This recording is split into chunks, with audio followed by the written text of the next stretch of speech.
You ever have one of those mornings where you walk into the shop, smell the sawdust and the ozone from the welder, and just think, man, I'm lucky I don't have to wear a tie to work? Tiger, if you wore a tie, you'd manage to get it caught in the drill press within 20 minutes. It's a safety hazard for everyone involved. You're not wrong. I once tried to wear a scarf in the shop during a cold snap, nearly turned myself into a human lathe. Lesson learned, fashion ends at the shop door. But hey, it's Friday, May 8th, 2026, and we've got a lot to chew on today. We're talking about plastic that acts like armor, cars that'll zap you if you look at them wrong. And why your Instagram feed is probably the reason your custom furniture isn't selling as fast as it should. Direct as always, let's dive into the gear first. I've been looking at this new glass fiber TPU 75D from Rosa 3D. Okay, break that down for me.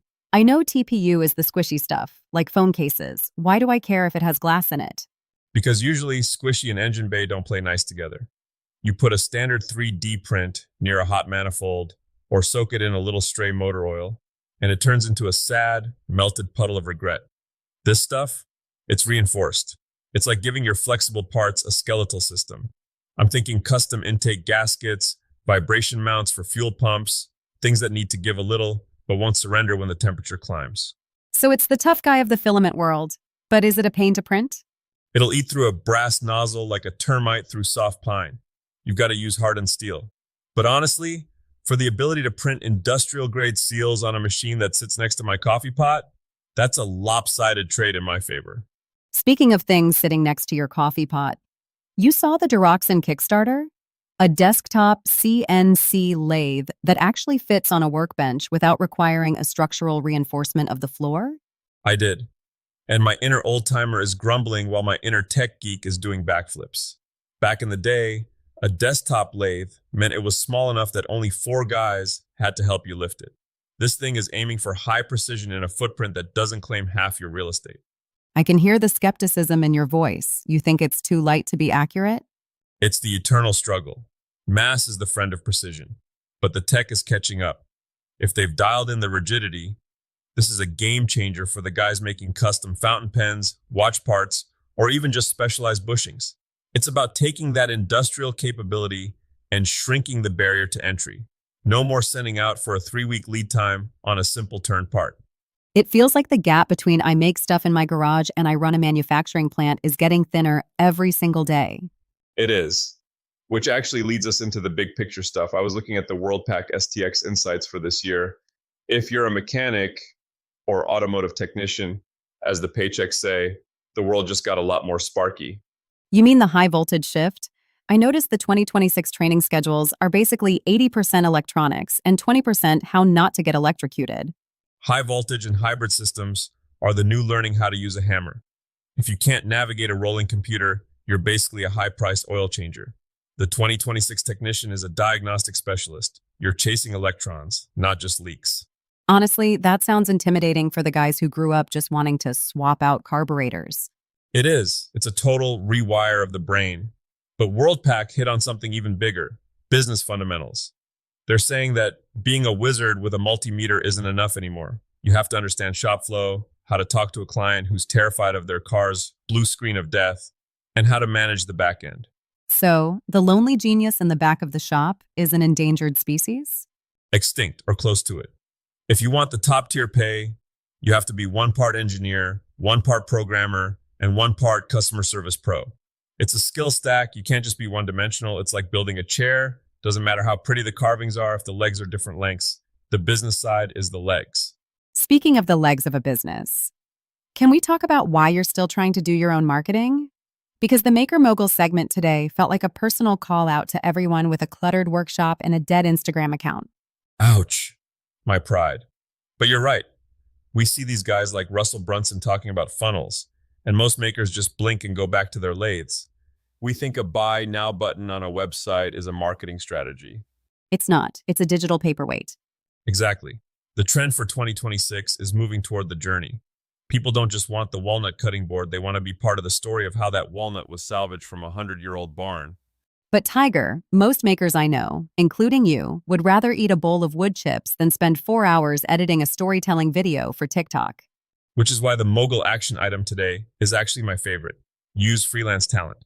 Places like Upwork now have these specialized tiers for social media marketers who specifically understand the makerspace.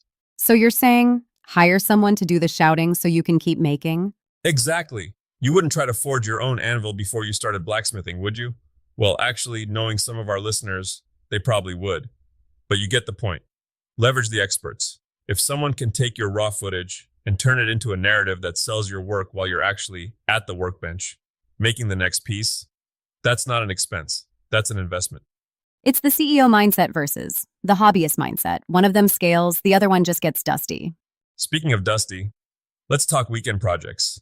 Mom's Day is coming up fast, and I've seen a massive surge in these scroll saw designs, specifically these intricate heart within a heart patterns. Oh, I saw those. They look incredibly fragile. Are they actually doable for a weekend project, or is that just YouTube magic? Oh, they're frustrating as all get out if you rush them, but that's the point. It's a patience builder. It teaches you blade control and how to listen to the machine. You can't force a scroll saw, you have to dance with it. If you push, the blade snaps. If you hesitate, you burn the wood. It's a metaphor for, well, everything I've messed up in life, really. Tiger's Philosophy Corner. Don't snap the blade. Precisely. And if you're looking for something with a little more instant gratification, the DIY countertop refresh guides that are out right now are stellar. We're talking wood and laminate overlays that can make a kitchen or a shop bench look brand new in 48 hours for a couple $100. I've seen some of those laminates recently. They don't look like the plasticky stuff from the 70s anymore. Some of them actually look like real stone until you're 3 inches away. The texture technology has gone through the roof. It's the most bang for your buck renovation you can do. It's a great way to practice your adhesive work and edge trimming without the fear of ruining a $5,000 slab of marble. And the final project on your list for the weekend? The big clean. You're really trying to kill the vibe, aren't you? I know, it's the least sexy thing you can do in a shop. But listen, I spent 45 minutes yesterday looking for a specific 1/4 inch collet wrench. 45 minutes. I could have built a birdhouse in that time. I watched you. You walked in a circle 3 times and then kicked a bucket of scrap. It was a very justified kick. But the point is, an organized shop is a multiplier for your creativity. Every time you have to stop to hunt for a tool, you lose that flow state. This weekend, I'm clearing the decks. I'm blowing out the motors, emptying the dust collectors, and actually putting the wrenches back where the shadows on the pegboard say they go. It's a reset, like clearing the cache on your computer. Exactly. You start Monday morning with a blank canvas instead of a crime scene.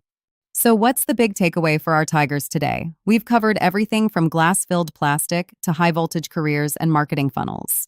I think it's about the shift. The tools are getting smarter, the trades are getting more complex, and the business of making is getting more professional. You can't just stand still and hope your old methods keep working. Whether it's learning how to print with tougher materials or finally admitting you need help with your marketing, the master craftsman of 2026 is someone who never stops being a student. Even if that means being a student of the shop vac this weekend? Especially then. Clean your shop, people. Your future self will thank you when you aren't tripping over a pile of offcuts on Monday morning. Well said. That's our show for today. Go check out the links in the show notes for those Duroxen stats and the Rosa 3D specs. Stay hungry, stay humble, and for heaven's sake, watch where you put your thumbs. We'll see you next time in the Tiger Den.